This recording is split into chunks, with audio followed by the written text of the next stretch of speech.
Assalamualaikum warahmatullahi wabarakatuh. Bismillah, alhamdulillah, wa syukuri nikmatillah, la haula wala quwata illa billahil aliyul azim.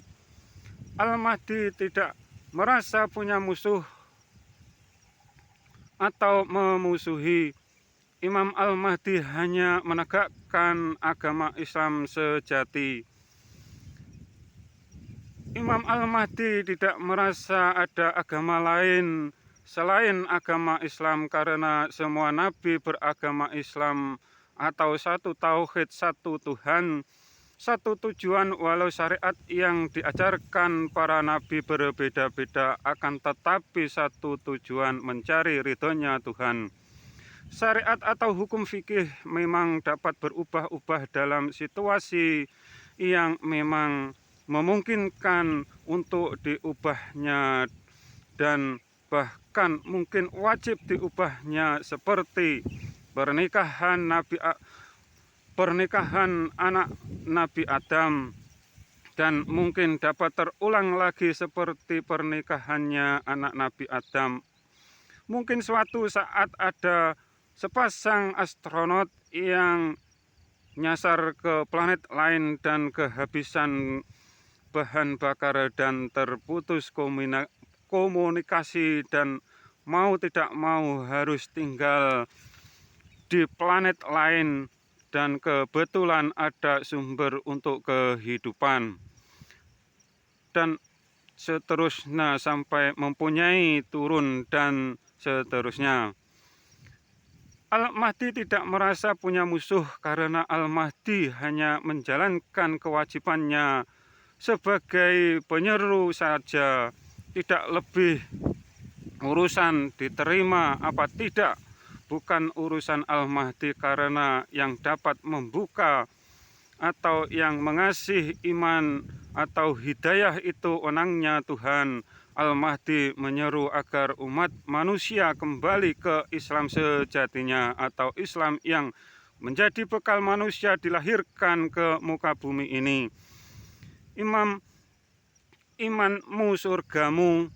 Bila imanmu menyelisihi Islam yang menjadi bekal kehidupan kalian, pasti atau surgamu juga bukan surga yang sesungguhnya, atau hanya surganya titik-titik yang bermata sebelah tentunya.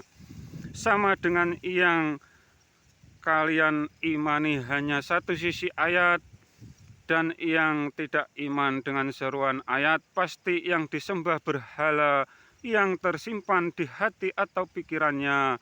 Ayat ketuhanan di atas dan ayat ketuhanan Tuhan dekat, keduanya wajib diimaninya. Bila salah satu sisi ada yang kalian ingkari, sama dengan yang disabdakan baginda Nabi Muhammad SAW, di akhir zaman akan ada Dajjal membelah Al-Mahdi.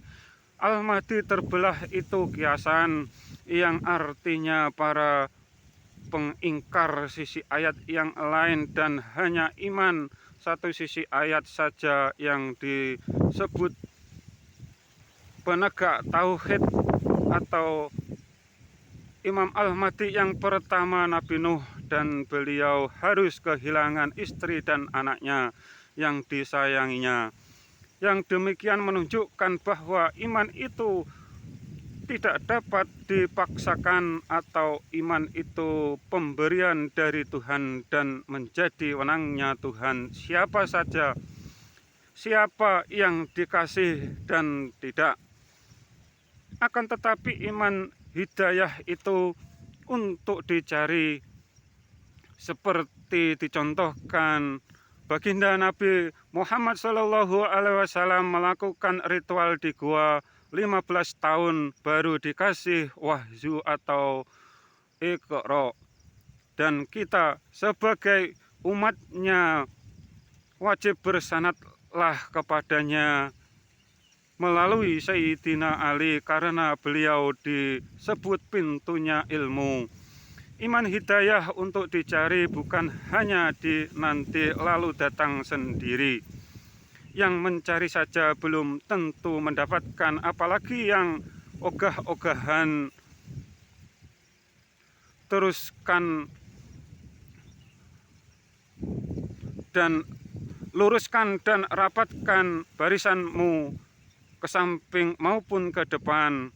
Ke depan menunjukkan sanadmu benar dan tidaknya. Bila di barisan depanmu ada barisannya syaiton atau iblis, maka sia-sia amal ibadahmu. Walau dalam barisanmu saling menginjak kiri dan kanan dengan istilah saling mengkafir-kafirkan.